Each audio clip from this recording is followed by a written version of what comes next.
Taib. Assalamualaikum warahmatullahi wabarakatuh. Alhamdulillah hamdan katsiran thayyiban mubarakan fih kama yuhibbu rabbuna wa yarda. Asyhadu an la ilaha illallah wahdahu la syarikalah wa asyhadu anna Muhammadan abduhu wa rasuluhu amma ba'd. Ikhwah sekalian, alhamdulillah kita ketemu lagi dalam program Bincang Santai yang pada kali ini alhamdulillah kita ditemani sama salah seorang ustadz yang mana beliau merupakan mahasiswa S2 Madinah. Jurusan apa, Ustadz? Manajemen pendidikan. Jurusan manajemen pendidikan, sebelumnya di syariah ya? Syariah. Masya Allah, beliau Ustadz Uji Effendi. Pada hari ini, insya Allah kita akan membahas sebuah tema yang akan kita diskusikan, yaitu tentang benarkah Salafi itu selangkah lagi menjadi teroris? Karena kita dapati sekarang, hari ini kami juga membaca barusan ada penangkapan teroris di Indonesia. Dan beberapa pihak menyalahkan bahwa katanya pintu masuknya teroris itu melalui ajaran Salafi Wahabi. Nanti kita kupas, nanti kita bahas bersama-sama dengan Ustadz Uji Effendi. Sebelumnya kita sapa dulu beliau. Ustadz, Assalamualaikum Ustadz. Waalaikumsalam. Gimana kabar antum? Alhamdulillah. Sudah berapa hari di Indonesia nih? Kalau sama karantina hampir 2 pekan ya. Hampir 2 pekan udah ya? Alhamdulillah. Insya Allah. Di Saudi gimana sekarang, sepi ya? Ya sepi, Masya Allah ya. Kayak mati, nggak seperti biasanya. Makanya biasanya ada jamaah umroh gitu. Sekarang toko-toko tutup, banyak yang dipulangkan. Pekerja-pekerja, Masya Allah ya. Tapi ada kenikmatan ya di balik itu. Maksudnya raudhah, jadi kita nggak desek-desekan lagi. Tinggal kita pakai tasrih. Ya sebulan sekali kita bisa masuk raudhah. Kemudian umroh juga Masya Allah ya. Umroh bisa dengan jarak, kemudian nggak desek-desekan. Bisa mencium Hajar Aswad, bisa langsung? Oh nggak bisa. Karena kalau itu kan jadi klaster nanti. Oh ya benar ya, benar. Di sana Masya Allah ya, penanganannya lumayan ketat di sana. Mungkin dibilang paling ketat mungkin ya sedunia ya di Saudi ya. Iya mungkin ya, karena kita ke Baqalah apa ya, kalau kita warung kelontong itu di situ kita harus nunjukin aplikasi kalau kita itu benar-benar aman, sudah vaksin, kemudian aman. Karena kalau enggak boleh masuk. Yang kena denda itu bukan cuma orangnya, tokonya kena denda. Dendanya nggak main-main, ya? Bisa 10.000 apa 20.000 gitu. Real. Ya Allah. Masya Allah. Zaman sekarang. Kalau nggak pakai masker, ya 1.000 real. 1.000 real.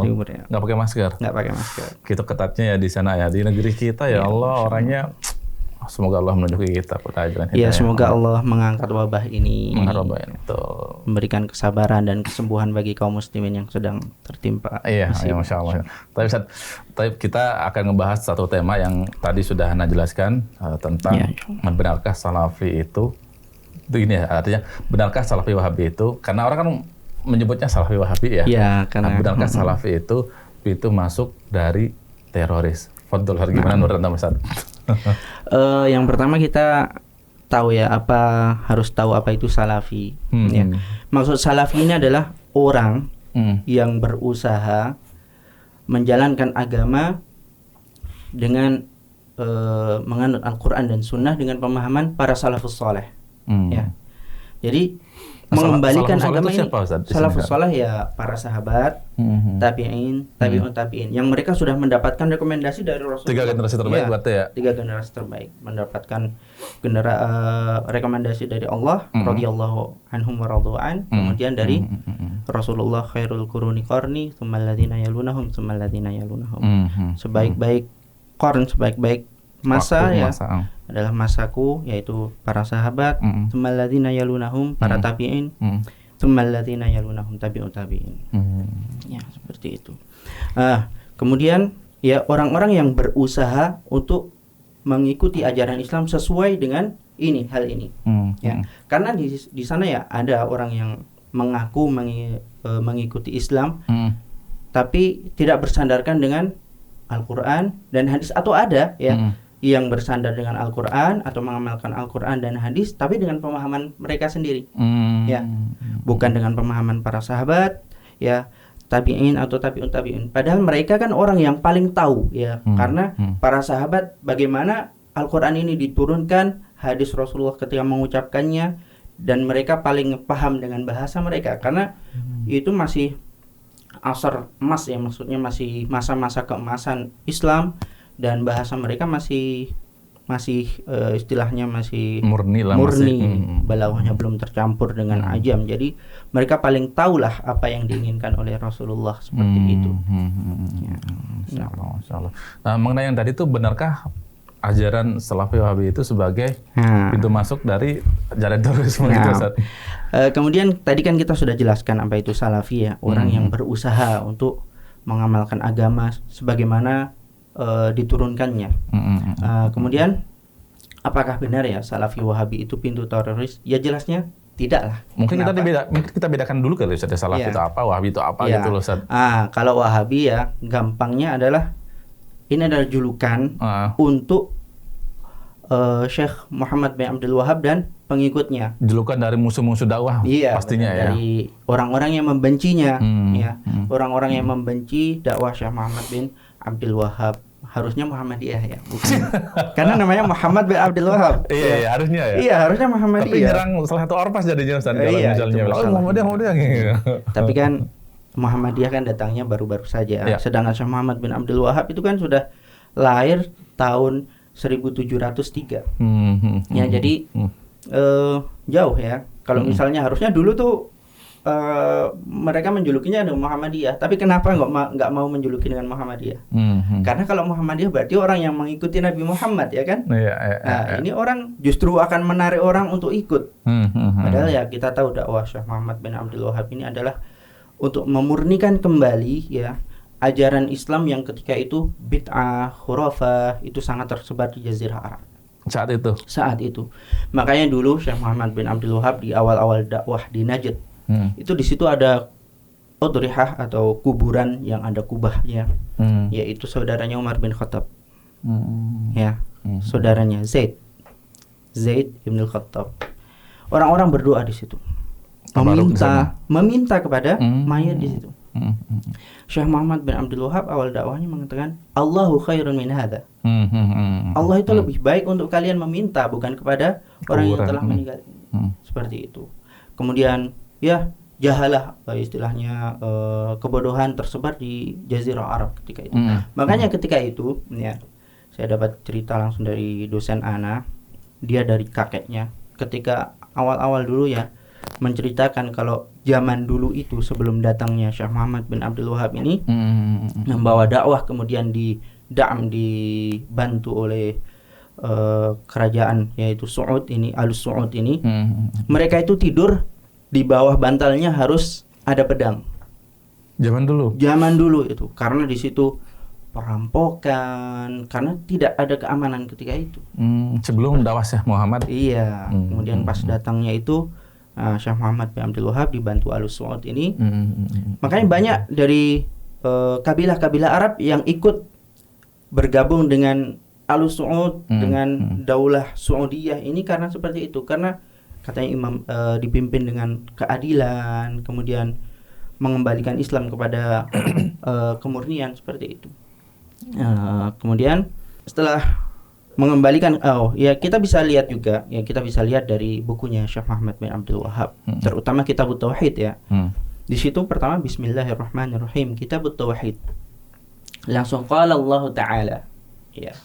Kenapa? Karena Syekh Muhammad bin Abdul Wahab benar-benar ingin mengembalikan ya yang adanya khurafat dan syirkiyat yang ada ini kepada tauhid. Makanya Syekh Muhammad bin Abdul Wahab tidak banyak kalam di situ, hanya membawakan ayat dan hadis. Qala Allah qala Rasul ya. Qala Allah qala Rasul. Qala Allah qala Rasul. Jadi kalau katakan ini dakwah Wahabiyah ini pintu kepada terorisme, ya salah, karena Syekh Muhammad bin Abdul Wahab hanya mengembalikan agama ini kepada Al-Quran dan hadis. Loh, kenapa kok banyak yang memusuhinya kalau memang mengembalikan kepada Al-Quran dan hadis? Ya kita tahu sendiri ya, Allah Subhanahu wa taala juga berfirman, "Wa kadzalika ja'alna likulli nabiyyin aduwan minal mujrimin." Para nabi saja ya, wa kadzalika, dan seperti itulah kami jadikan bagi setiap nabi itu aduwan, ada musuhnya minal mujrimin, dari orang-orang mujrim, ya.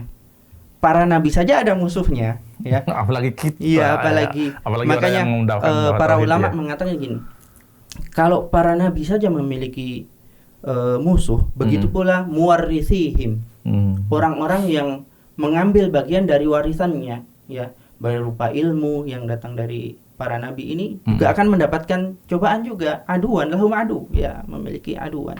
Tapi Allah Subhanahu wa taala berjanji, "Inna nahnu nazzalna dzikra wa inna lahu lahafizun." Masyaallah, masyaallah. Jadi omong kosong lah istilahnya orang yang mengaku saya berada di atas tauhid segala macam, tapi tanpa halangan, tanpa rintangan, itu omong kosong kayaknya. Betul. Ya.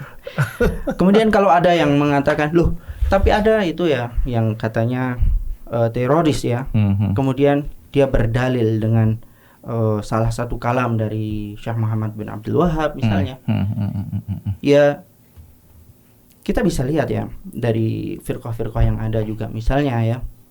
Misalnya di antara firqah dalam Islam ini misalnya Asy'ariyah ya. Asy'ariyah memiliki kaidah untuk ridha dengan sahabat, kemudian qubul adalatihim, menerima adalah mereka ya.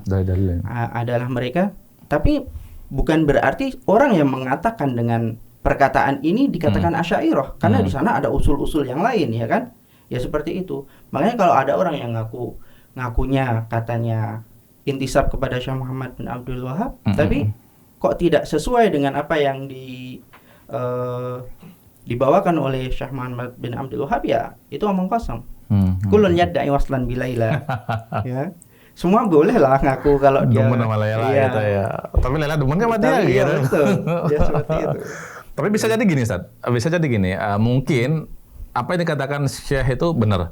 Cuman orang yang memahaminya itu salah dalam menafsirkan seperti itu. Betul. Jadi jangankan kalam Syekh, ayat Al-Qur'an saja ada yang salah menafsirkan. Iya. Sampai adanya aliran sesat kan. Antara dua. Antara dia salah menafsirkan ya, atau memang sengaja istidlal dengan kalamnya Syekh. Bukan hanya kalamnya Syekh, bahkan kalam A'immah al-Arba'ah juga bisa dijadikan dalil oleh mereka untuk membenarkan perbuatan mereka, ya kan? Bisa jadi karena kebodohannya, jadi menafsirkan tidak benar, atau bisa jadi karena hawa mereka, ya, karena hawa mereka ingin mencari dalil membenarkan perbuatan mereka, seperti itu. Nah ini kita kembali lagi ke topik awal ini, kira-kira apa yang menyebabkan beberapa orang ini akhirnya menunjuk salah satu kelompok ini, salah satu kelompok bilang ini dari aliran nih, di aliran Salafi ini pintu masuknya teroris ini dari ajarannya Salafi. Itu kira-kira apa ya menyebabkan kira-kira nih? Yang menyebabkan seperti itu ya bisa jadi kebencian dakwah ya. Kebencian kepada dakwah ya. Ya kebenciannya kemungkinan ya itu antara kejahilan atau kebencian atau memiliki ya tujuan-tujuan tersendiri ya seperti itu. Wallahualam ya intinya begitu ya. Cuman yang jelas indikasinya ke arah sana. Iya, indikasinya ke situ. Ya Allah. Mungkin kita juga bisa nengok lah yang terjadi ya, terorisme yang ada ya, misalnya di Mesir, kemudian Daesh, kemudian Usamah bin Laden. Apakah dijelaskan Daesh itu ISIS ya? Ya, ISIS. Ya benar, ISIS. Apakah mereka itu termasuk orang-orang yang mengikuti Syekh Muhammad bin Abdul Wahab atau bukan? Ya mungkin kita bisa mengulik sedikit lah, ya mengulik sedikit. Kalau kita tengok lagi ya, kayak Usamah bin Laden ini atau Daesh, ISIS yang ada, mereka dalam perkataan-perkataan mereka banyak mengambil dari dua pentolan ya. Yang pertama Abul A'la Al-Maududi. Kemudian yang kedua adalah Sayyid Qutb. Ya. Jadi tidak ada di antara mereka yang mengambil dari Syekh Muhammad bin Abdul Wahab. Usul atau ya kaidah yang mereka pakai dalam pemikiran mereka dalam berakidah itu tidak ada dari Syekh Muhammad bin Abdul Wahab. Yang mereka ya tauhid ya yang paling utama bagi mereka adalah apa? Hakimiyah. Ya, tauhid hakimiyah yang mengatakan makna dari tauhid atau Islam. Mereka Islam lughatan al-istislam ya. Secara lughah al-islam wal istislam ya. Islam itu ini kata Sayyid Qutb secara bahasa ya berserah diri. Tapi sedangkan cara istilah adalah ya mengakui keuluhiyahan Allah Subhanahu wa taala, dan uluhiyah yang paling khusus adalah as-sultah wal hakimiyah, yaitu sultah ya dan hakimiyah atau hukum Islam, berhukum dengan hukum Islam seperti itu. Nah nanti di buntutnya dari sini mereka memiliki kaidah-kaidah sendiri ya. Di antaranya ya kaidah yang mereka pakai itu Dan ini yang dinyatakan oleh Abul A'la Al-Maududi dan Sayyid Qutb. Ya, Sayyid Qutb ini termasuk pentolan ikhwan ya, Ikhwanul Muslimin ya. Semua hukumah itu kafir. Jadi tanpa ada perincian. Tidak ada perincian. Jadi yang ada di dunia ini ya, kecuali milik mereka itu kafir. Itu Saudi, Mesir, semua, Indonesia semua kafir. Kecuali miliknya mereka. Kecuali milik mereka. Parah ya. Dan muskilahnya mereka mengatakan ya, daulah-daulah yang mengaku ini daulah Islamiyah ya, itu lebih parah daripada daulah Nasraniyah wal Yahudiyah. Kok bisa? Kenapa? Karena mereka murtad katanya. Ya Allah. Jadi lebih harus diperangi daripada Nasrani dan Yahudi. Buntut dari kaidah mereka ini sangat banyak. Di antaranya pemimpinnya kafir. Orang yang bekerja di negara tersebut jadi kafir. Kafir. Dan orang yang berhukum dengan mereka, yang maksudnya ridho dengan hukum mereka, atau gampangnya ya masyarakat di bawahnya juga kafir. Dan kalau sudah kafir, mereka mengatakan apa? Halal darahnya. Sumbernya dari mana tadi? Pemikiran Abul A'la dan Sayyid Qutb. Itu sumbernya? Iya, sumbernya. Bukan dari Syekh Muhammad bin Abdul Wahab. Apa mungkin gini ya, orang-orang yang mencap yang berpegang teguh kepada sunnah ini sebagai apa, tanda kutip seperti tadi Anda jelaskan itu, apa mungkin karena melihat casingnya atau apanya nih Ustaz? Bisa jadi atau gimana tuh? Karena kan apa nih? Iya. Kita lihat di Indonesia ini pelaku kebanyakan ya sebelum-sebelumnya, walaupun sekarang ini kan banyak pelaku bom-bom itu klimis, rakus segala macam. Nah, tapi sebelum-sebelumnya kan mereka banyak ya Afwan ya, mungkin kita kayak bom Bali itu, Amrozi segala macam itu kan pas ditangkap bersih dia. Ketika ditangkap itu bersih. Jenggot nggak ada segala macam, tapi ketika sudah dipenjara di Sijin, baru menampakkan zahiriahnya seperti itu. Iya, benar. Mungkin itu jadi masyarakat menganggap kalau yang berjenggot, cingkrang itu teroris. Padahal ya saya sendiri ngelihat ya dulu ada orang ditangkap dekat dari rumah saya. Di Saudi? Bukan, di Temanggung. Temanggung. Ya, dekat dari rumah saya itu ya orangnya pakai celana jin, ya isbal gitu ya. Jenggot bersih. Tiba-tiba ditangkap, kenapa ini kasusnya? Ternyata dia termasuk jaringan teroris. Tapi setelah ditangkap ya itu lagi pakai jubah lagi. Fitnah memang. Ya seperti itu. Jadi muskilahnya seperti itu. Mungkin jadi orang lihat, sama kan seperti itu.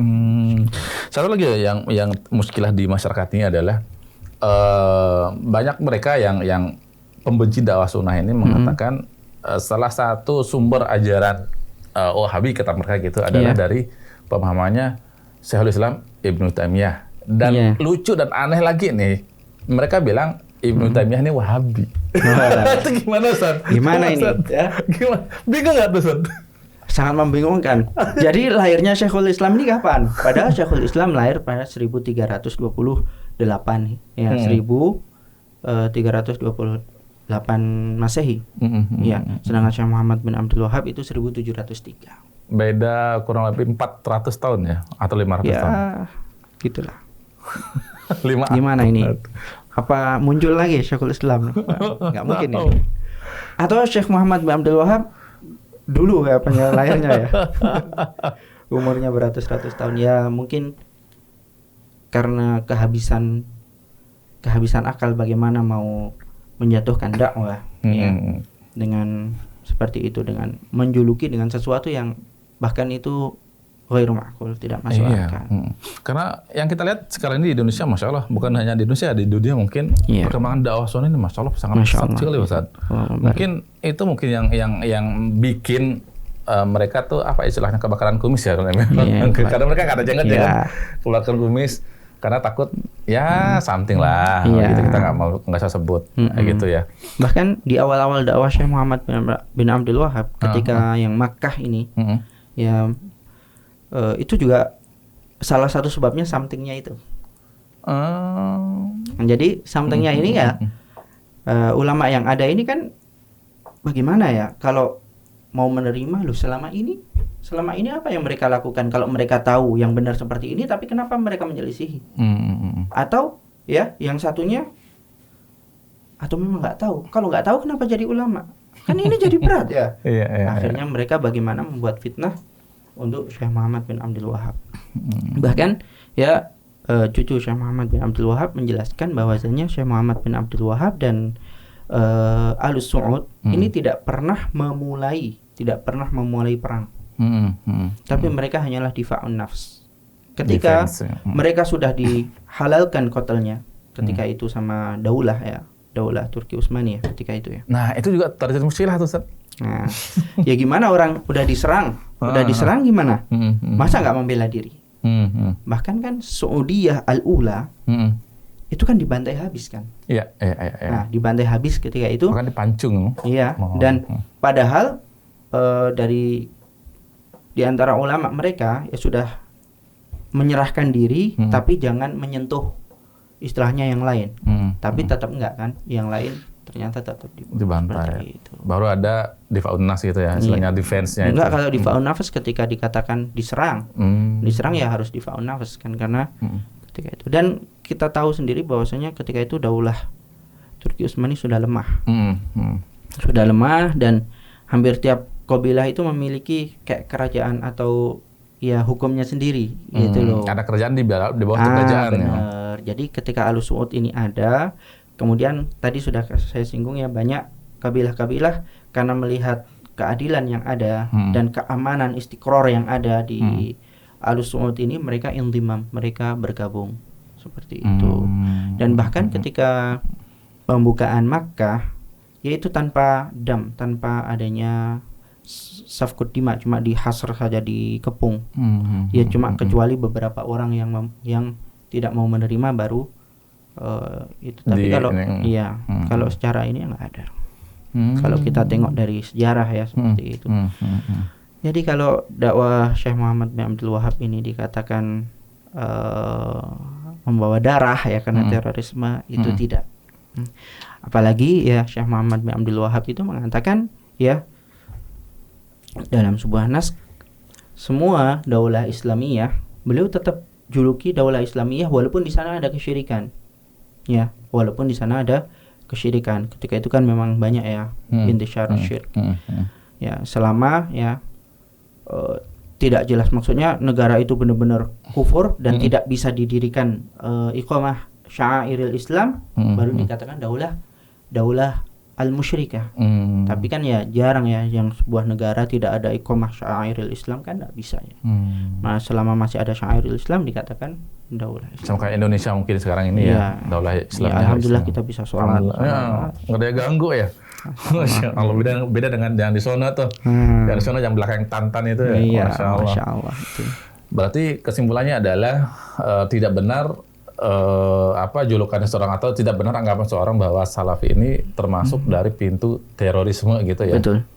Dan kalau misalnya ada yang baca ini ya dalam bukunya Syekh Muhammad bin Abdul Wahab, Syekh Muhammad bin Abdul Wahab mengatakan kafir atau kufur ya. Kafir fahuwa kafir. Syekh Muhammad bin Abdul Wahab hanya mengutip Al-Qur'an atau sunnah ataupun ijma'. Ya, bukan perkataannya beliau. Bukan, hanya mengutip itu. Sesuatu yang sudah ijma'. Ya kalau beliau mengutipnya sesuatu yang wajib, berarti bukan Syekh Muhammad bin Abdul Wahab yang mengkafirkan ijma'ul muslimin. Sudah kesepakatan kaum muslimin. Ingat, kaum muslimin bukan semua kaum muslimin. Tapi ini maksud ijma'ul muslimin adalah ulama. Masa orang kayak kita dikatakan, wah saya menyelisih. Enggak, layuk tabar ya. Maksudnya ijma'ul muslimin ini adalah ulama kaum muslimin, seperti itu. Kita lihat itu. Kemudian juga Syekh Muhammad bin Abdul Wahab itu, kita kembali ke kaidah Daesh atau ya pokoknya orang-orang Khawarij ini yang terorisme ini mengatakan orang yang pelaku dosa besar dia kafir. Halal darahnya, itu halal. Ajaran mereka terorisme itu? Iya, ajaran mereka. Sedangkan Syekh Muhammad bin Abdul Wahab enggak. Bahkan orang yang melakukan riba masih memakan harta riba selama dia tidak menghalalkannya. Karena kok sudah menghalalkannya ijma'.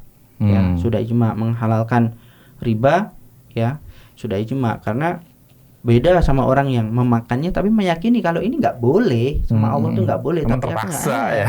Iya bukan, ya gimana ya, terpaksa atau nggak terpaksa itu. Yang penting nggak menghalalkannya. Betul. Kayak orang mengatakan boleh meninggalkan sholat. Beda sama orang yang meninggalkan sholat, ini masih ada khilaf di kalangan ulama ya kan. Nah, tapi kalau yang mengatakan boleh meninggalkan sholat, nggak ada khilaf, nggak ada khilaf. Kafir. Ya, kan? Jadi Syekh Muhammad bin Abdul Wahab hanya menukil ijma. Dan beliau sangat hati-hati ya. Sangat hati-hati. Ada tawabitnya, ada syurutnya, ada tawabitnya. Udah sampai hujah apa belum kepada mereka?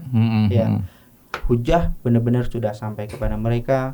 Mereka memahami, tidak mentakwil seperti itu, baru bisa dikatakan kalau perorangannya kafir ya, seperti itu. Enggak bermudah-mudahan. Itulah kaidah Ahlus Sunnah secara umum dan yang diikuti oleh Syekh Muhammad. Mungkin juga gini, perlu dijelaskan juga bahwa di Syekh Muhammad sendiri, beliau kan kadang mengkafirkan apa namanya tuh, bukan pelaku ya, apa sih namanya? Bukan ainnya, bukan melakukan perorangannya, tapi apa yang dilakukan perilakunya. Nah, betul. Mengkafirkan perilakunya, bukan mengkafirkan pelakunya. Benar. Gitu, harus dibedakan. Pelakunya. Cuman kebanyakan di Indonesia kan enggak. Iya, dilihatnya, wah ini sudah mengkafirkan padahal enggak. Kan? Karena tadi perbuatannya kufur ya. Tapi masih ada syaratnya, ada mawaniknya, kan harus terpenuhi baru bisa dikatakan orang tersebut kafir. Nah, ini yang belum bisa membedakan. Atau mungkin juga mereka beranggapan orang Salafi ini karena kan orang yang berpegang teguh dengan sunnah ini, Masya Allah nggak mau salaman, misalnya gitu kan, nggak mau dengarkan musik segala macam, dan itu ada dalilnya. Iya, benar. Nah justru orang-orang yang bilang wah ekstremis segala macam, nah mungkin karena dia belum belajar. Betul. Atau hanya mengikuti hawa nafsu. Antara dua memang. Itu antara kejahilan dan hawa nafsu. Nah itu dia. Misalnya yang kemarin rame nih masalah musik gitu kan. Iya benar. Ya bisa jadi yang rame gitu, yang bisnisnya bakalan drop ketika seperti itu. Atau belum belajar. Antara dua, belum belajar atau takut kehilangan job. Ya karena padahal udah ijma a'immah al-arba'ah. Jadi ya imam yang 4 itu sudah berittifaq lah. Kalau misalnya nggak ijma pun ittifaq, mereka mengatakan tahrim itu. Ya begitulah, Masya Allah. Saya jazakallah khairan penjelasan antum. Mudah-mudahan teman-teman yang masih kebingungan, karena kan kemarin rame, bahkan sekarang rame lagi nih. Ini barusan aku baca nih. Iya. Ada penangkapan teroris. Iya. Intinya casing sama tidak menjamin sama dalam hal pemahaman. Benar. Nah, seperti itu. Sama kayak juga mungkin koruptor sama orang biasa, masa kita samakan koruptornya berdasi, terus ada orang berdasi, koruptor juga kan nggak mungkin gitu saja. Betul. Jadi kita harus bisa objektif di sini. Baik, barakallahu fikum.